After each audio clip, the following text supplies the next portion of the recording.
got this precariously balanced. Let's just hope that this car doesn't get so hot that I end up, baking in here. And if you're seeing me talking in a parking lot, then that means it's time for another episode of, well, I guess it's not really fair to call this Romney's Reviews, since this isn't really a review, especially given that I got out of a showing of an older film.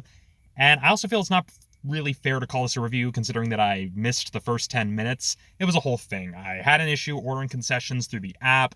They told me it was delivered to my seat. I went to my seat, waited a bit, had to go back out to go pick it up because it was a whole thing. Anyway, the film that I saw today was the 41st anniversary re-showing of This Is Spinal Tap. And if you're wondering why 41st anniversary, well, it ties back to one of the major jokes of the film. And so, when it comes to my thoughts going into This Is Spinal Tap, I was first exposed to This Is Spinal Tap, obviously, through The Simpsons, because there's that episode where Spinal Tap appears in Springfield, the usual comedy therein. I don't remember exactly which season, but obviously the reason that there is an episode featuring Spinal Tap on The Simpsons is because one of the key performers, Harry Shearer, is one of the main voice actors on The Simpsons. There's that connection here. But I'd also seen snippets of the film when I was studying both acting, but also studying film in general in high school specifically, because I remember we looked a little bit at some of the clips in some of my high school classes, and I was somewhat familiar with the works of Christopher Guest, because back when I was studying acting, one of the acting teachers at my high school, who oddly enough is actually a pretty established voice actor, showed us some clips from some of Christopher Guest's other films that are done in that same style, where it's largely improvised, but not just completely improvised just off the cuff. From my understanding, Christopher Guest is one of those people who will work with actors for like a long period of time to help develop a character, and then once the people have developed those characters, then they come together and shoot the film, so that way they have an understanding of how the character would react in a situation. I don't know if that was the case with This Is Spinal Tap, considering that it's very early in that stuff, but I know that very much was the case for some of the later films like Waiting for Guffman. Now, as for my experience watching this film, it's weird when you watch a comedy that doesn't necessarily make you laugh out loud in the way you expect. Granted, I think a large part of it is because a lot of the jokes, a lot of the iconic moments from the film were things I had seen before because of cultural osmosis, between references on The Simpsons itself, references in other comedies that pay homage to This Is Spinal Tap. Heck, even internet reviewers often make a bunch of references to This Is Spinal Tap. So it's one of those things where you're seeing these jokes in their original presented form, and so you already kind of are familiar with it. You still acknowledge that it's funny, but it doesn't quite elicit that same sort of gut reaction that I imagine it probably would have back in the day. And so it was very interesting to experience that. Another part of this that I found interesting is that despite it being a comedy, there's still kind of a nice, good, emotional undercurrent to it. And it very much speaks to a very, very keen awareness of rock and roll trends.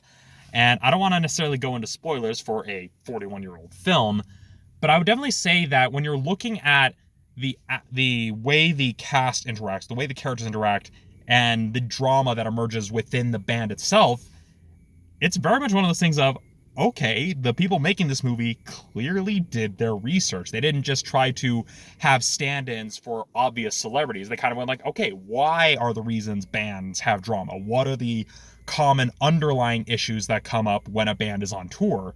And I like how that kind of informed it, where a lot of the stuff that happened wasn't just, oh, we're referencing it because it happened to this famous celebrity. It felt more character-driven, which was really, really interesting to see.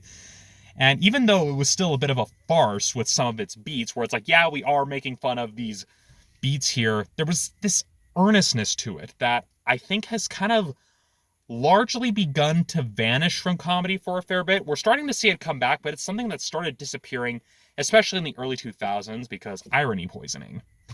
And so when it comes to just my overall thoughts on This Is Spinal Tap as a whole, it's very much one of those films where I can respect the influence. Do some aspects of it hold up? Well, better than most. it very much makes it clear that it is a film indicative of its time. And I think that's part of the charm. It's that it's not trying to create something timeless, but by doing so, it does create something kind of timeless where it's basically creating this snapshot of, hey, here is kind of the general public perception of rock music and what it's like to go on tour. This is kind of what it looks like to everybody else. And I really like that. And so, yeah, those are my thoughts on seeing most of This Is Spinal Tap. And it's very clear why the film holds up, why so many comedies and so many TV shows and so many writers love paying homage to it, because it has that emotional earnestness, and it also is very well informed, very well researched. If I had to give a comparison to another film that I say that this film is similar to, I would argue that This Is Spinal Tap is kind of like Airplane, except while Airplane literally lifts scenes and ideas wholesale from its inspiration, This Is Spinal Tap more or less goes deeper. Rather than just lifting scenes or lifting ideas from specific sources that are immediately visible, it basically plays with it, being like, okay, well, here are these common things. Let's just find a way that this would happen organically with these characters that we've created.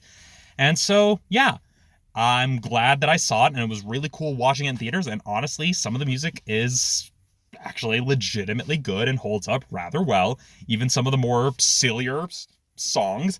If I had to summarize This as Spinal Tap, it basically is a nice snapshot of the general public perception of rock and roll, but coming from a place of love rather than a place of, well, malice. I think that's the best way to describe it, is that it's a satirical look at the world of rock and roll coming from a place of love rather than a place of envy or malice like some of the other parody films that we have seen since. So, yeah, I had a good time.